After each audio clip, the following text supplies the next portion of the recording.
నమస్కారం గురుగారు. నమస్కారం అమ్మ. గురుగారు, కుజదోషం అని ఎక్కువగా వింటూ ఉంటాం కదా గురుగారు. పెళ్ళిళ్ళు అవ్వకపోయినా ప్రతిదానికి కుజదోషం అనే పదం వింటూ ఉంటాం. కుజదోషం అనేది మనకుందని ఎలా తెలుస్తుంది? అలానే దాని నుండి నివృత్తి కోసం ఏం చేసుకోవాలో ఒకసారి తెలియజేస్తారా? తప్పకుండా తల్లి, మంచి ప్రశ్న వేసావమ్మ. అయితే ఈ విషయం గురించి కాస్త మాట్లాడుకోవడం ముందు కాస్త ఆధ్యాత్మికంగా దైవ ప్రార్థన చేసుకుని విషయంలోకి వెళ్దాం. తప్పకుండా గురుగారు. బీజాపూరగదేక్షుకార్ముకరుజ చక్రాబ్జ పాశోత్పల వ్రీహ్యగ్రస్వ విషాణ రత్నకలశాన్ ప్రోధ్యత్కరాంభోరుహ ధ్యేయో వల్లభయ సపత్మకరయ సృష్టోజ్వల భూషయాత్ విశ్వోత్పత్తి విపత్తి సంస్థితికరో విఘ్నేశ ఇష్టార్దదః మాతర్మే మధుకైటభగ్నిమహిషా ప్రాణాపహారోద్యమే హేలా నిర్మిత ధూమ్రలోచనవదే హే చండముండార్దిని నిశ్శేషీకృతరక్తబీజధనుజే నిత్యేనుశుంభావహే శుంభధ్వంసిని సంహరాసు దురితో దుర్గే నమస్తే అంబికే. శ్రీమాత్రే నమః. శ్రీ మహాగణాధిపతయే నమః. శ్రీ గురుభ్యో నమః. అస్మత్ పితు చరణారవిందాభ్యో నమో నమః. ప్రధానంగా ప్రస్తుత కాలంలో ఎవరి నోట విన్నా, ఏ మీడియా ఛానల్లో కూడా చూసినా కుజదోషాలు కుజదోషం ఉన్నవాడికి వివాహం కాదు, కుజదోషం ఉన్నవాడికి అమ్మో కుజదోషము అన్నటువంటి మనం ఇవన్నీ చూస్తున్నాం, ఇవన్నీ ఇచ్చేస్తున్నాం. అయితే చాలామంది ఈ కుజదోషాలకి సంబంధించి చాలామంది జాతకంలో ఉన్నా లేదో తెలియదు. కుజదోషాలు అంటే పెళ్ళిళ్ళు అంటే కుజదోషం జాతకంలో పెళ్ళిళ్ళు కూడా చేసుకోవట్లేదమ్మా. ఇలాంటి ఎన్నో కూడా చూస్తూనే ఉన్నాం. అయితే అసలు కుజదోషం అంటే ఏమిటి, అదేవిధంగా ఈ కుజదోషాన్ని ఏ విధంగా మనం చూసుకోవాలి, అదేవిధంగా ఈ కుజదోషం అనేది ఏ విధంగా సంక్రమిస్తుంది అనే విషయం గురించి మాట్లాడుకుంటూ దీనికి పరిహారాలు అనేది ఏమి చేసుకోవాలనే విషయం గురించి తర్వాత చెప్పుకుందాం. ప్రధానంగా కుజదోషము అంటే అంగారక దోషము అంటారు. మనకి నవగ్రహాల్లో అంగారకుడు అనేవాడు ఉన్నాడు. ఆయన జాతకంలో సరిగ్గా లేకపోతే కుజదోషము అని అంటారు. అయితే ప్రధానంగా ఈ కుజదోషం అనేది ఏ విధంగా మనం నిర్ధారణ చేసుకోవాలి అంటే, ఒక వ్యక్తికి కుజదోషం ఉందని ఎలా మనం నిర్ధారణ చేసుకోవాలి అంటే, ప్రధానంగా చాలామంది ఇంక జ్యోతిషుల దగ్గర కూడా వెళ్ళక్కర్లేదు. వారి పర్సనల్గా వాళ్ళ జాతకరీత్యా కూడా చూసుకోవచ్చు. ప్రధానంగా తీసుకుంటే వారి యొక్క జన్మ జాతక పత్రిక నుండి, అంటే జన్మ జాతక పత్రికలో లగ్నం అని ఉంటుంది. లగ్నం నుంచి 2, 4, 7, 8, 12 స్థానాల్లో కుజుడు ఎక్కడ ఉన్నా కూడా కుజదోషము అంటారు. ఏమిటమ్మా ఇంకొకసారి, వారి యొక్క వ్యక్తి తాలూకా జన్మ పత్రిక నుండి జన్మజాతక పత్రికల్లో లగ్నం లగాయిత్తు అంటే లగ్నం నుంచి 2, 4, 7, 8, 12 స్థానాల్లో కుజుడు ఉంటే కుజదోషము అంటారు. కొంతమంది ఏమిటంటారయ్యా అంటే, జన్మపత్రికలో లగ్నం లగాయిత్తు 2, 4, 7, 7వ స్థానం కూడా చూస్తారమ్మా. 7, 8, 12 స్థానాల్లో కుజుడు ఉంటే కుజదోషము అని కూడా అంటారు. ఎందుకు 7వ స్థానం కలత్ర స్థానం, 7వ స్థానం కూడా చూడాలి అంటారు. అయితే చంద్రాత్తు అంటే వారి జాతకం నుంచి చంద్రాత్తు కూడా 2, 4, 7, 8, 12 స్థానాల్లో ఉన్న కుజదోషంగా పరిగణిస్తారు. అదేవిధంగా శుక్రాత్తు అంటే వాళ్ళ జన్మపత్రిక నుండి శుక్రాత్తు 2, 4, 7, 8, 12 స్థానాల్లో కుజుడు ఉంటే కుజదోషంగా పరిగణలోకి తీసుకోవాలి.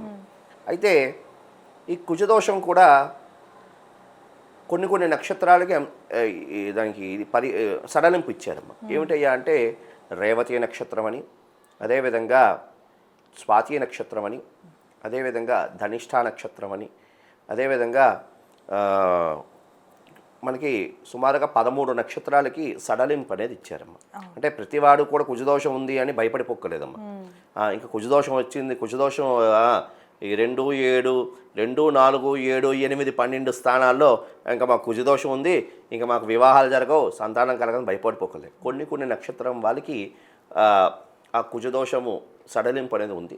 13 నక్షత్రాల వాళ్ళు కుజదోషం అనేది లేదు అని మనకి శాస్త్రం తెలియజేస్తారు. ఇంకోటి ఏమిటంటారయ్యా అంటే, మనకి జాతకానికి సంబంధించి కుజుడికి జాతక పత్రికల్లో కుజుడికి గురుదృష్టి వీక్షణ ఉన్నా కూడా, అంటే మన జాతక పత్రికల్లో కుజుడికి గురుదృష్టి వీక్షణం అంటే గురుడు చూస్తున్నా కూడా కుజదోషం పరిహారం అవుతుంది అని కూడా ఒక జ్యోతిషశాస్త్రంలో ఒక విధానం అనేది ఉన్నది. అదేవిధంగా కుజుడు మిత్రక్షేత్రంలో ఎక్కడున్నా కూడా, జాతకానికి సంబంధించి మిత్రక్షేత్రంలో ఎక్కడున్నా కూడా కుజదోషం పరిహారం అవుతుంది అని కొన్ని విధానాలు కూడా అంత ప్రభావం చూపించడు అన్నట్టు. అదేవిధంగా కుజుడు ప్రధానంగా మకర రాశి కుజుడికి ఉచ్చస్థానం అమ్మ. కుజుడికి మకర రాశిలో ఉండడం వల్ల, మకర రాశిలో ఉంటే వాళ్ళకి కుజదోషం ఉండదు అని కూడా అంటూ ఉంటారు. అదేవిధంగా తులాలగ్న జాతకులకి కుజదోషం వర్తించదమ్మా. అదేవిధంగా మకర లగ్న జాతకులకి, అదేవిధంగా వృషభ లగ్న జాతకులకి కూడా కుజదోషం వర్తించదు అని కొన్ని జ్యోతిష శాస్త్ర గ్రంథాలు తెలియజేస్తున్నాయి. అయితే ఇవన్నీ విషయాల పక్కన పెడితే ప్రధానంగా జాతకంలో గురుబలం గట్టిగా ఉండి ఆ గురుడు తాలూకు దృష్టి కుజుడి మీద ఉంటే కుజదోషాన్ని పరిహారం అవుతుంది అని కూడా అనుకుంటారు. అయితే ప్రధానంగా తీసుకుంటే సరే కుజదోషం అనేది ఉన్నది. అయితే ఈ కుజదోషం ఏ విధంగా వస్తుంది అయ్యా అంటే, పూర్వజన్మలో సర్పాలని బాధ పెట్టిన, తెలిసి తెలియక సర్పాలని బాధ పెట్టిన, అదేవిధంగా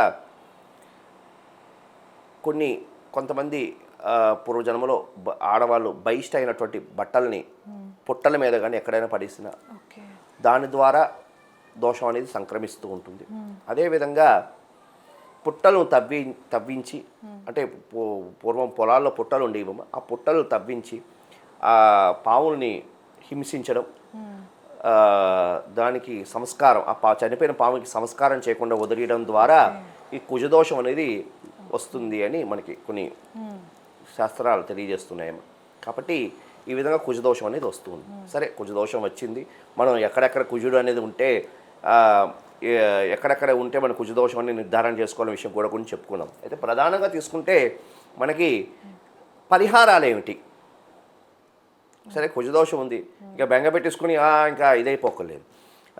ప్రధానంగా ఏమిటి పరిహారాలు చేసుకోవాలయ్యా అంటే, కుజుడికి సంబంధించినటువంటి అధిష్టాన దేవుడు సుబ్రహ్మణ్యేశ్వరుడు.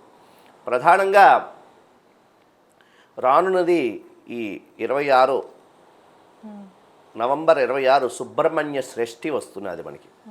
ఈ నవంబర్ 26వ తేదీన సుబ్రహ్మణ్య శ్రేష్ఠి వస్తున్నది. సుబ్రహ్మణ్య శ్రేష్ఠి రోజు విశేషంగా కావడి సేవ అని ఉంటుంది. సుబ్రహ్మణ్యుడికి కావడి సేవ అని ఉంటుంది. ఆ కావడి సేవ చేసుకోవడం ద్వారా కుజదోషం అనేది పరిహారం అవుతుంది. అదేవిధంగా ప్రధానంగా ఇంకొకటి విషయం ఏమిటయ్యా అంటే, ఈ కుజదోషం ఉన్నవాళ్ళు ప్రధానంగా సుబ్రహ్మణ్య జపాన్ని చేయించుకుని అంగారకుడికి 7000 జపం, సుబ్రహ్మణ్యుడికి జపం చేసుకుంటూ అంగారకుడికి కూడా 7000 జపం సంఖ్య చేసుకుని, అంటే సంఖ్యా ప్రమాణంగా జపం చేసుకుని ఆ నవగ్రహ ఆ కుజుడికి సంబంధించిన గ్రహ దానం ఏముంటుందో అది ఇవ్వడం ద్వారా, అదేవిధంగా సుబ్రహ్మణ్య హవనం చేసుకోవడం ద్వారా కుజదోషం అనేది పరిహారం అవ్వడానికి అవకాశం అనేది ఉన్నది. ఇంకా రెండో విషయం ఏమిటయ్యా అంటే, 7 మంగళవారాలు కానీ 16 మంగళవారాలు కానీ జంట నాగులు ఉన్నటువంటి స్థలానికి వెళ్ళడం, లేదు అంటే సుబ్రహ్మణ్య దేవాలయానికి వెళ్ళి అక్కడ సుబ్రహ్మణ్యేశ్వరుడికి నాగసింధూరము, అదేవిధంగా ఆవు పాలు, స్వచ్ఛమైనటువంటి ఆవు పాలు, స్వచ్ఛమైనటువంటి ఆవు పెరుగుతో విశేషంగా స్వామివారికి అభిషేకం చేయించుకుని ఎరుపు రంగు పువ్వులతో స్వామివారికి పూజ చేయడం ద్వారా విశేషంగా ఆ యొక్క కుజదోషం అనేది పరిహారం అవడానికి అవకాశం అనేది ఉన్నది. ఆఖరి రోజు ఆ బ్రాహ్మణుడికి దానికి సంబంధించినటువంటి దాన్ని ఏమిటంటారు, 16 వారాలు అయిపోయిన తర్వాత ఆ బ్రాహ్మణుడికి దక్షిణ మాత్రం చేతన అవకాశం ఉన్న వాళ్ళ శక్తి రూపంలో స్వయంపాక దానం, ఆ కుజుడికి సంబంధించిన దానం ఇవ్వడం ద్వారా ఆ దోషం అనేది పరిహారం అవుతుంది. ఇవన్నీ ఇంకా అవకాశం ఉంది, శక్తి ఉంది, మేము చేయించుకునే సామర్థ్యత ఉంది అనుకున్న వాళ్ళు ప్రధానంగా సుబ్రహ్మణ్య ఆవరణార్చన అని క్రమం ఉందమ్మా. సుబ్రహ్మణ్య ఆవరణార్చన అని, ఎందుకంటే కుజదోషాలకి సంబంధించినటువంటి పరిహారం అవ్వాలి అంటే సుబ్రహ్మణ్యేశ్వరుడు, అదేవిధంగా చండీ పరాదేవత తప్ప ఇంకెవరూ లేరని కొన్ని మంత్ర గ్రంథాలు తెలియజేస్తున్నాయి. కాబట్టి అవకాశం ఉన్న వాళ్ళు సుబ్రహ్మణ్య ఆవరణార్చన అని ఒకటి ఉంటుందమ్మా. ఇది ఉపాసకులు చేస్తారు, అందరూ చేసేది కాదు. కాబట్టి ఆ సుబ్రహ్మణ్య ఆవరణార్చన చేసుకుని ఆ యొక్క ప్రసాదం స్వీకరణ తీసుకోవడం ద్వారా ఆ విశేషమైనటువంటి ఆ కుజదోషాల నుండి పరిహారం అవ్వడానికి అవకాశం ఉన్నది. అదేవిధంగా చండి మంగళ చండి అవకాశం ఉన్న చండీ హోమం చేయించుకోవడం అవకాశం. ఎందుకంటే ధనం మూలం ఇదం జగత్. ప్రస్తుత కాలంలో చండీ హవనం అంటే చేయించుకోవడానికి ఎవరికి కూడా అవకాశం లేనటువంటి పరిస్థితులు ఏర్పడుతున్నాయి. కాబట్టి అవకాశం లేని వాళ్ళు ఏం చేయాలంటే మంగళ చండీ స్తోత్రము అని ఒకటి ఉందమ్మా. ప్రతి మంగళవారం కూడా మంగళ చండీ స్తోత్రం చేయడం అవకాశం ఉన్నవాళ్ళు ప్రతినిత్యము కూడా ఆ మంగళ చండీ పారాయణ చేయడం ద్వారా ఉత్తమమైనటువంటి ఫలితాలు కలగడానికి అవకాశం ఉన్నది. అదేవిధంగా ఈ కుజదోషానికి మంచి రెమెడీ ఏమిటయ్యా అంటే ఆడవారు చక్కగా మంగళవారం రోజు శుభ్రంగా స్నానం చేసి గోరింటాకును కోసి అది చక్కగా రుబ్బి 7 ముత్తైదువులకి ఈ గోరింటాకు ఇవ్వడం ద్వారా వారి చేతులుగా దీర్ఘ సుమంగళి భవాని ఆశీర్వచనం తీసుకోవడం. లేదు కన్యలు వివాహ కోసం ప్రయత్నం చేస్తున్న వాళ్ళు ఆడపిల్లలు ఆ ముత్తైదువులకి ఇచ్చి వారి ద్వారా ఆశీర్వచనం తీసుకోవడం ద్వారా ఆ కుజదోషం పరిహారం అయ్యి సంతానం కలిగే వాళ్ళకి సంతానం, అదేవిధంగా వివాహం సిద్ధించడానికి ప్రయత్నం చేసేవారికి వివాహం సిద్ధించడానికి అవకాశం అనేది ఉన్నదమ్మా. అంటే ఇది చాలా సూక్ష్మమైనటువంటి ఇదన్నమాట ప్రక్రియ. అదేవిధంగా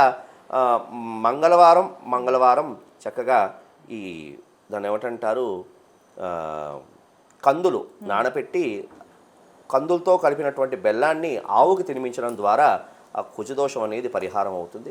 ఇంకా మంచి రెమెడీ ఏంటి అంటే టమాటాలని ఆవుకి తినిపించడం ద్వారా ఆ కుజదోషం అంటే ఈ ప్రభావాలు అనేది కూడా కొంతవరకు తగ్గడానికి అవకాశం అనేది ఉన్నది.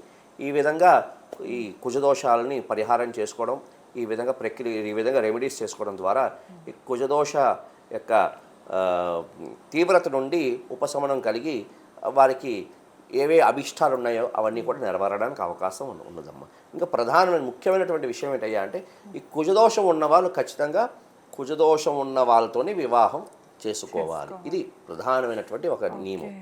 ఈ విధంగా ఈ నియమాలు పాటిస్తూ ఈ రెమెడీస్ చేయడం ద్వారా ఆ కుజదోషం నుండి నివృత్తి జరగడానికి అవకాశం అనేది ఉన్నది. ఓకే గురుగారు. సో విన్నారు కదా కుజదోషం గురించి గురుగారు ఎంతో చక్కగా తెలియజేశారు. మీకు ఇంకా ఎలాంటి సందేహాలు ఉన్నా లేకపోతే గురుగారిని సంప్రదించాలన్న స్క్రీన్ పైన స్క్రోల్ అయ్యే నెంబర్కి తప్పకుండా కాంటాక్ట్ చేయండి. ధన్యవాదాలు. శుభమస్తు.